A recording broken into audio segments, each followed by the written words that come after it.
Hello everyone, welcome to Daily Current Affair MCQ. Today is 5th March 2025.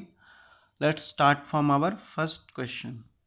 So, our first question is which of the following statement are correct in the respect of chief electoral officer? ठीक है, chief electoral officer के regarding कौन सा statement correct है वो आपको बताना है।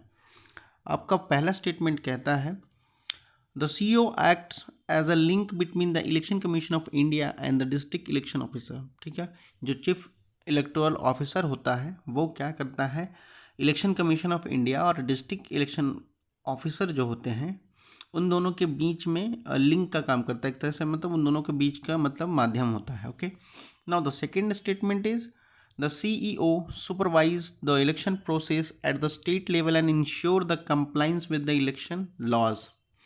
जो CEO है वो क्या करते हैं कि इलेक्शन प्रोसेस जो भी स्टेट लेवल पे होता है उसको इंश्योर करते हैं कि वो इलेक्शन जो भी हो रहा है वो इलेक्शन मतलब कायदे से लॉ एंड ऑर्डर के अनुसार हो रहा है या नहीं। ओके, वो देख रेख करते हैं। Third one is the CEO has the authority to make final decision regarding the election dispute at the state level. जो भी इलेक्शन अगर कोई डिस्प्यूट होता है, इलेक्शन में कोई गड़बड़ी होती है तो वो CEO के पास फाइनल अथॉरिटी होती है वो डिसीजन लेने का कि वेदर इट इज़ रॉन्ग और नॉट। ओके, तो आपको बताना है इसमें से कौन सा स्टेटमेंट करेक्ट है, बताओ तो।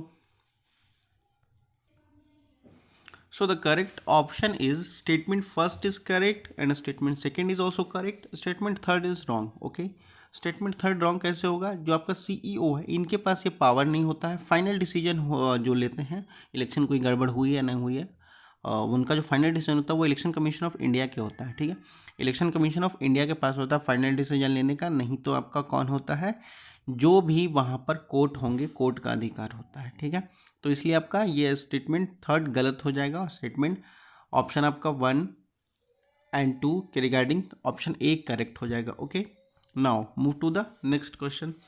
देखो नेक्स्ट क्वेश्चन कहता है कि Khyber Pakhtun was formally known as, बहुत ही फेमस प्लेस है खैबर पख्तून, वो फॉर्मली किस नाम से जाना जाता था वो आपको पूछ रहा है, अभी रिसेंटली न्यूज़ में था।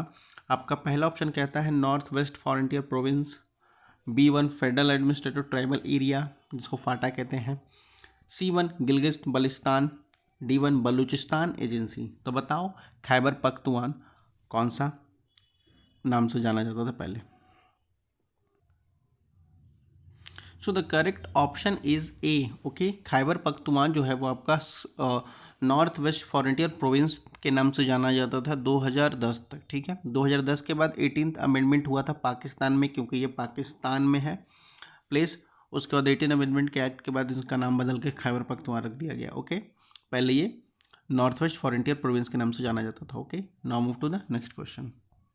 देखो हमारा थर्ड क्वेश्चन कहता है consider the following with the reference to the right to information act 2025। RTI 2005 के तहत कौन सा स्टेटमेंट करेक्ट है उसको लेकर के, RTI को लेकर के वो आपको बताना है। फर्स्ट स्टेटमेंट कहता है the act allow the citizen to seek information from the president and the chief justice of India. जो एक्ट है वो क्या करता है, ये एक्ट का में ये अधिकार या पावर दिया गया है कि आप राष्ट्रपति से और चीफ जस्टिस ऑफ इंडिया यानी सुप्रीम कोर्ट से आप जो भी चाहते हैं इन्फॉर्मेशन, आप जो भी देश का नागरिक जो चाहता है वो इन्फॉर्मेशन ले सकता है। Okay, now the second statement is the act applies to a private organisation receiving the government subsidy. ठीक है, ये एक्ट अप्लाइज होता है प्राइवेट ऑर्गेनाइजेशन पे भी, वैसे प्राइवेट ऑर्गेनाइजेशन पे जो प्राइवेट ऑर्गेनाइजेशन गवर्नमेंट की सब्सिडी का लाभ ले रहा हो।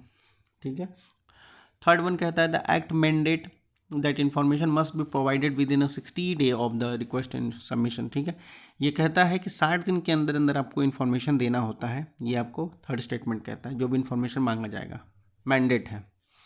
तो बताओ इसमें से कौन सा स्टेटमेंट करेक्ट है। सो द करेक्ट ऑप्शन इज आपका, देखो स्टेटमेंट फर्स्ट सही हो जाएगा, स्टेटमेंट सेकंड भी सही हो जाएगा, थर्ड वन रॉन्ग कैसे होगा, ये 60 डेज़ की बात कर रहा है ना, 60 डेज़ नहीं है 30 डेज़, 30 डेज 30 दिनों का टाइम दिया जाता है आपको, जो भी सूचना है वो जो भी कह सकते हैं सिटीजन नागरिक ने मांगा है लोग उनको प्रोवाइड करने के लिए, तो बिल्कुल 30 दिन के अंदर अंदर आपको इन्फॉर्मेशन देना है। ओके, तो इसके रिगार्डिंग आपका कौन सा ऑप्शन करेक्ट हो जाएगा, आपका ऑप्शन करेक्ट हो जाएगा B only 2, first and second is correct. Okay, और थर्ड वन इज़ रॉन्ग।